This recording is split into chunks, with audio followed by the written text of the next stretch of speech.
11장 1절부터 18절 말씀까지입니다. 사도행전 11장 1절부터 18절 말씀까지를 교독하겠습니다. 제가 먼저 읽겠습니다. 유대에 있는 사도들과 형제들이 이방인들도 하나님의 말씀을 받았다함을 들었더니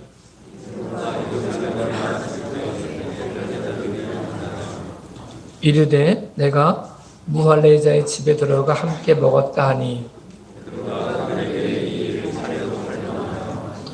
이르되 내가 요바시에서 기도할 때에 황홀한 중에 환상을 보니 큰 보자기 같은 그릇이 내 귀에 메어 하늘로부터 내리어 내 앞에까지 드리워지거늘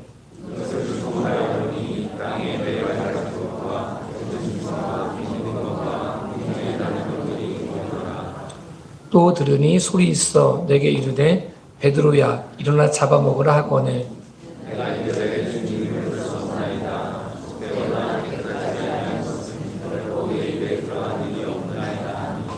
또 하늘로부터 두 번째 소리 있어 내게 이르되 하나님이 깨끗하게 하신 것을 내가 속되다고 하지 말라 하더라.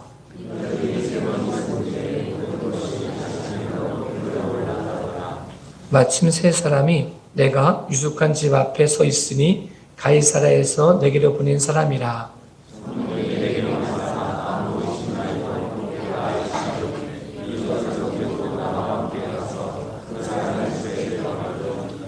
그가 우리에게 말하기를 천사가 내 집에 서서 말하되 내가 사람을 요바에 보내어 베드로라는 시몬을 청하라.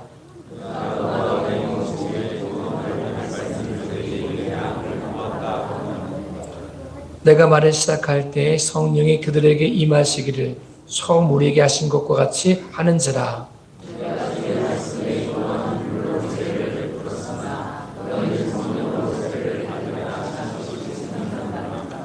그런즉 하나님이 우리가 주 예수 그리스도를 믿을 때 주신 것과 같은 선물을 그들에게도 주셨으니 내가 누구이기에 하나님을 능히 맡겠느냐 하더라.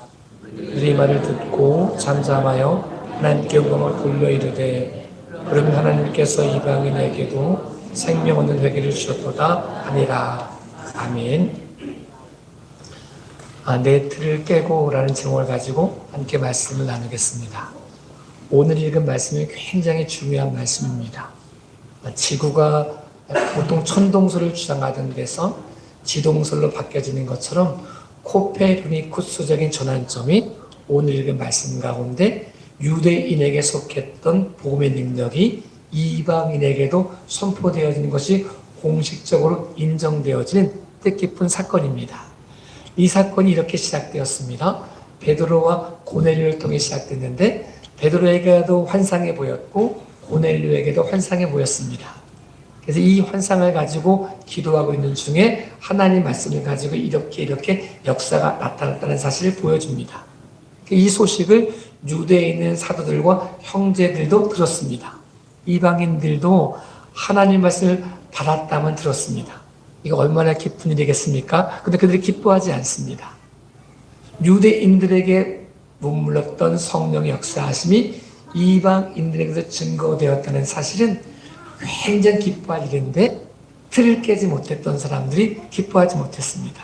베드로를 힐날하면서 이렇게 말하는 거예요. 너 무할레 집에 가서 밥 먹었지? 이렇게 비난하기 시작합니다.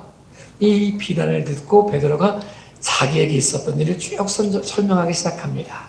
여차여차해서 이러이러해서 이렇게 했다. 그랬더니 성령의 역사에서 우리가 처음 받았던 성령의 역사하심처럼 이들에게도 임했다. 내가 누구이기에 하나님의 일을 맡겠느냐라고 말하니까 그 말을 들었던 사람들이 하나님께 영광을 돌리면서 이방인에게도 생명 얻는 회개를 하나님이 주셨다. 이렇게 말씀함으로 이 말씀이 끝이 납니다. 우리에게 내 틀, 내가 가지고 있는 틀을 깨지 못하면 하나님의 역사를 경험할 수가 없습니다. 자기도 모르는 사이에 하나님의 역사를 방해하는 모습이 될 수 있다는 사실을 말씀해 줍니다. 끊임없이 우리가 내 틀을 깨려고 해야 되는데 깰 수 있는 건 내 힘으로 깰 수 있는 것도 아닙니다. 우리가 보통 이렇게 말합니다. 바깥에서 깨면 후라이가 되고 계란을 더 얘기하는 거죠. 안에서 깨면 병아리가 된다. 이렇게 말합니다. 우리가 결심해서 깰 수 있는 틀이 있습니다. 그것은 한 끼 정도 먹을 수 있는 식사 반찬은 될 수 있지만 생명은 낼 수가 없습니다. 어떻게 하냐? 성령이 내게 임하심으로, 말씀을 품음으로, 내 힘과 내 능력이 아닌 성령의 역사하심이 살아있고 운동력이 된 말씀이 우리 심령과 곳을 쪼개므로 우리의 틀이 깨어져 생명의 통로가 되어지는 믿음의 귀한 시간 될 수 있기를 예수님의 이름으로 축복합니다. 어떤 사람이 이렇게 표현하는 걸 들어보았습니다. 한 사람이 낚시를 하는데 고기를 잡는 거예요. 물고기를 잡는 거예요. 근데 이 사람이 뭐 작은 고기도 버리고 큰 고기도 버리는 거죠. 그래서 생각하기를 작은 고기 버리는 거 이해가 되잖아요. 저거 좀 더 커가지고 좀 더 많이 새끼 나라고 하나보다 이해가 되는데 큰 고기를 버리니까 이해가 안 되는 거예요. 곰곰이 지켜보다가 물어보는 거죠. 선생님, 작은 고기를 버리는 거, 살려주는 거 이해가 되는데 큰 고기는 왜 살려주나요? 이랬더니 이 사람이 말하기를 우리 집에 후라이팬이 요만해가지고 요것보다 큰 거는 못 가져가요. 이렇게 얘기했다는 거예요. 하나님의 역사가 너무 큼에도 불구하고 내가 가지고 있는 틀, 요 조그만한 후라이팬 하나 가지고 하나님을 비교하려고 하고 그분을 제한하려고 하면 큰 은혜의 역사를 경험하고도 낭비하게 된다는 거죠. 저도 여러분도 어리석은 후라이팬 요만한 거 가지고 하나님을 제단하는 삶이 아니라 내가 가지고 있는 틀을 깨고 성령의 역사하심 속에 내 틀이 깨어지고 성령이 마음껏 역사하시는 통로가 되어질 수 있기를 예수님의 이름으로 축복합니다. 우리가 성탄절을 기다리고 있는 대림절을 보내고 있습니다. 성탄의 시작에 이런 이야기가 나옵니다. 요셉이라는 사람이 나옵니다. 요셉이 사랑한 여자가 생겼습니다. 얼마나 사랑했는지 막 이 사람과 결혼해가지고 이것도 하고 저것도 할 꿈을 막 꾸고 있습니다. 신혼의 단꿈을 꾸면서 이 사람과 여자와 약혼을 합니다. 약혼해서 이렇게 조금 시간을 두고 살고 있는데 너무 여자를 사랑하니까 내가 이 여자와 함께 레스토랑에 가가지고, 이게 예입니다. 그냥 레스토랑에 가가지고 좋은 돈가스 썰면서 음악 들으면서 이 여인에게 사랑을 고백해야지. 내가 당신을 한 번도 손에 물 한 번 묻히지 않고 살게 해주겠다. 이렇게 막 얘기하려고 막 부푼 꿈을 안고 이 여인을 데리고 레스토랑에 갔습니다. 음악이 쫙 나오고 돈가스를 먹으려고 하는데 이 여인이 갑자기 입덧을 하기 시작합니다. 헛구역질하기 시작하는 거예요. 이 남자가 너무 놀란 거죠. 아니 내가 아직 이 여인과 결혼하지 않은 상태고 약혼만 한 상태인데 왜 이 여자가 어떻게 임신을 했지?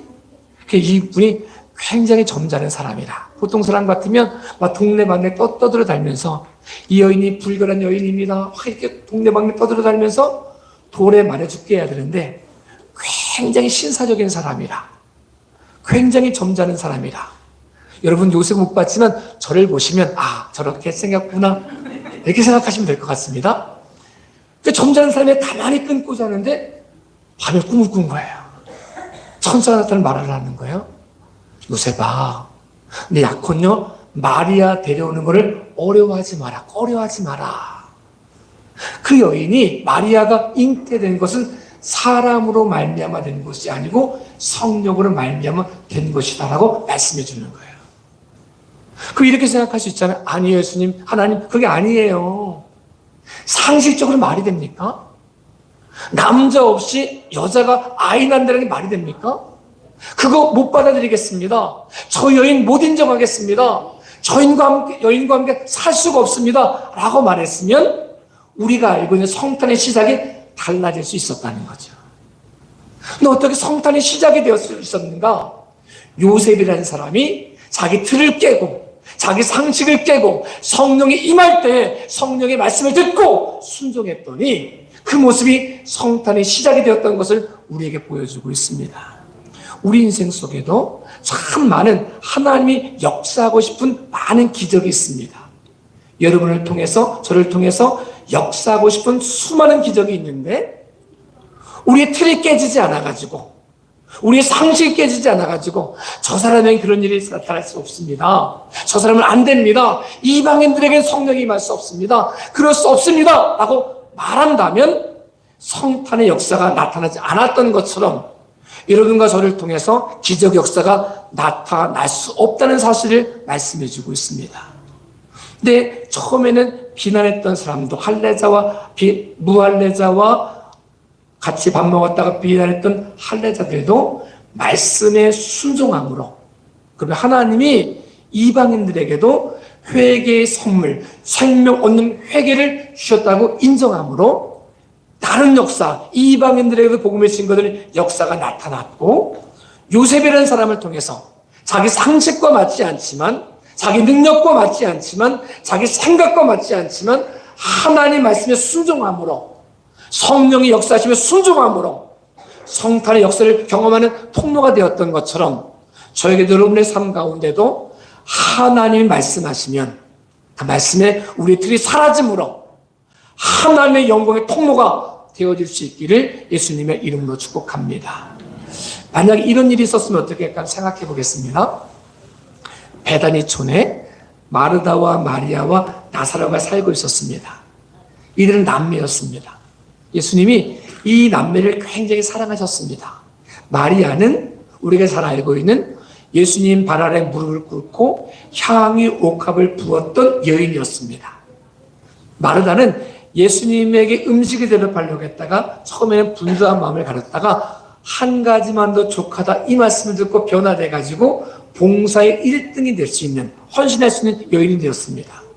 예수님이 이곳에 지나갈 때마다 이 여인들과 함께, 이 지방과 함께 굉장히 행복한 시간을 갖고 있었습니다. 그러던 어느 날 나사로가 병들어 죽게 되었습니다. 이 사람들이, 여인들이 이제 빨리 사람을 보내가지고 예수님께 청합니다. 예수님, 당신이 사랑한 나사로가 죽게 되었습니다. 얼른 오셔가지고 기도해 주세요라고 말합니다. 예수님이 그 말을 듣고도 이틀간 거기에 유하십니다. 그리고 말씀하시죠. 나사로가 죽었다라고 말씀하십니다. 그리고 이제 그를 살리러 가신다고 말씀하시고 같이 가십니다. 마르다가 와가지고 이렇게 말하는 거죠. 예수님께. 예수님, 당신이 여기 있었으면 우리 오라버니가 죽지 않았겠습니다. 라고 말하니까 걱정하지 마라, 산다, 다시 산다라고 말하니까 네, 마지막 날 다시 살 걸 저는 믿습니다. 아니, 그거 말고 내가 부활이고 생명이니 네가 내 말을 믿으면 하나님의 기적을 보리라 라고 말씀합니다. 그리고 마리아도 부릅니다. 같이 이제 나사로가 잠들어 있는, 나사로가 죽어 있는 무덤을 찾아갔습니다. 사람들이 다 생각합니다. 이제 가서 통곡하려고 가나 보다. 그래가지고 쭉 같이 올라갑니다. 예수님 말씀하십니다. 나사로가 말씀하십니다. 나사로야, 나오라. 그랬더니 나사로가 수위가 동거진 채로 움직여 나오기 시작합니다. 예수님이 말씀하시죠. 풀어놓아 다니게 하라. 근데 만약에 거기 모여있는 사람들이 나사로에게 죽은 사람 움직이면 안 돼. 너 죽었잖아. 너 냄새 나잖아. 너에게 이런 일이 나타나면 안 돼. 묻어있어. 누워있어. 움직이면 안 돼. 움직일까봐 더 수위를 꽁꽁 묶거나 이렇게 만든다면 기적이, 능력을 못 경험한다는 거죠. 우리 속에는 우리의 생각의 틀을 가지고 하나님의 역사를 가로막을 때가 참 많습니다. 죽은 사람 누워있어야 된다. 움직이면 안 된다. 죽은 사람이어도 말씀이 임하면 생명의 역사가 나타날 수 있다는 사실을 말씀해주고 있습니다. 이방인이어도 성령이 역사하시면 그들에게도 성령의 임하심을 말씀해주고 있습니다.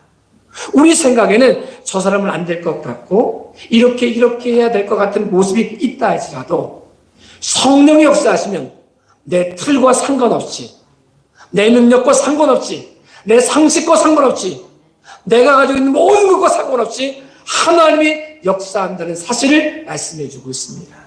이 말씀 앞에서 성령의 역사하심이 우리에게 임함으로 우리 속에서 우리의 틀이 깨어진 역사가 나타날 수 있기를 예수님의 이름으로 축복합니다. 하나님의 역사가 우리 삶을 통해 나타남을 통하여 우리도 기적의 통로로, 우리도 예수 그리스도의 영광의 통로로 쓰임받는 믿음의 귀한 시간 될 수 있기를 예수님의 이름으로 축복합니다. 예수님께서 이런 여러 가지 기사와 이적을 행하셨을 때 역사를 행하지 못한, 기적을 행하지 못한 곳이 있었습니다. 능력이 없어서가 아니었고 믿지 않아서였기 때문입니다. 그 동네가 어디냐? 나사렛이었습니다. 예수님께서 나사렛에서 자라셨거든요. 그래서 나사렛 예수 이런 말로 칭해지는데, 예수님이 기적을 행하시려고 하면 이렇게 말하는 거예요. 내가 너 누군지 안다. 너 목수의 아들이 아니냐? 요셉의 아들이 아니냐? 나사렛에서 무슨 선한 것이 나겠느냐? 안 믿는 거예요. 안 듣는 거예요. 자기 생각과 자기 틀을 가지고 고정해놓고 보니까 그 능력이 많으신 예수님이 능력을 행하지 않으셨다는 사실을 우리에게 말씀해주고 있습니다. 오늘 이 시간 우리에게 임한 성령의 역사는 우리의 능력과 상관없이 역사하실 수 있음에도 불구하고 우리의 생각으로 고정관념을 가지고 틀을 만들어 이건 안 됩니다. 이건 일어날 수 없습니다. 라고 말한다면 우리가 기적을 방해하는 걸림돌이 될 수 있다는 사실을 경고해주고 있습니다. 저도 여러분도 나사렛 예수, 나사렛에서 무슨 선한 것이 나겠냐고 이야기하는 사람이 아니라, 내가 너 누군지 안다 라고 말하는 사람이 아니라, 그렇다 할지라도 요셉의 아들이라 할지라도 목수라 할지라도 내가 아는 예수라 할지라도 다시금 역사하는 능력이 나타나면 하나님의 능력이 나타난다는 사실을 믿음으로 고백할 수 있기를 예수님의 이름으로 축복합니다. 우리 일생 속에서 수많은 사람을 만날 수 있습니다. 근데 우리가 그 모습 속에 역사하는 하나님의 은혜를 경험하기 위해서는 내 틀을 깰 필요가 있습니다. 그래서 보통 목회자가 될 때 제일 가기 싫은 곳이 어디냐? 고향입니다. 고향에 가면 이야기하는 거죠. 내가 너 안다. 내가 너 코 흘릴 때부터 봤다. 내가 너 누구 아들인지 안다. 이렇게 이야기하거든요. 충주가 제 고향입니다.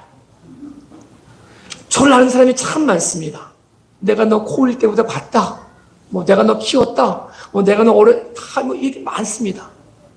틀린 말이 아닙니다.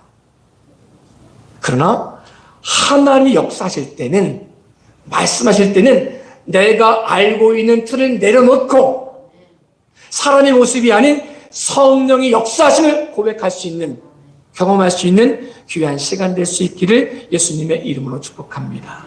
우리 인생 속에서 하나님이 말씀하시려고 하면 작은 자를 통해서도 역사하실 수 있기 때문에 내 생각과 상관없이, 내 능력과 상관없이, 내 모든 것과 상관없이 역사하시는 성령님에게 고정할 수 있는 믿음의 귀한 시간 될 수 있기를 예수님의 이름으로 축복합니다. 이 모습을 통해서 하나님의 역사의 통로가 될 수 있다는 사실을 말씀해 줍니다. 한번 이렇게 고백해 보겠습니다. 어떤 사람에게 아이가 있는데 이 아이가 너무 예쁜 거예요. 얘랑 같이 마트를 갔어요. 마트를 갔는데 얘가 장난감 하나 사달라고 하는 거야. 너무 이뻐가지고 장난감을 사줬어요.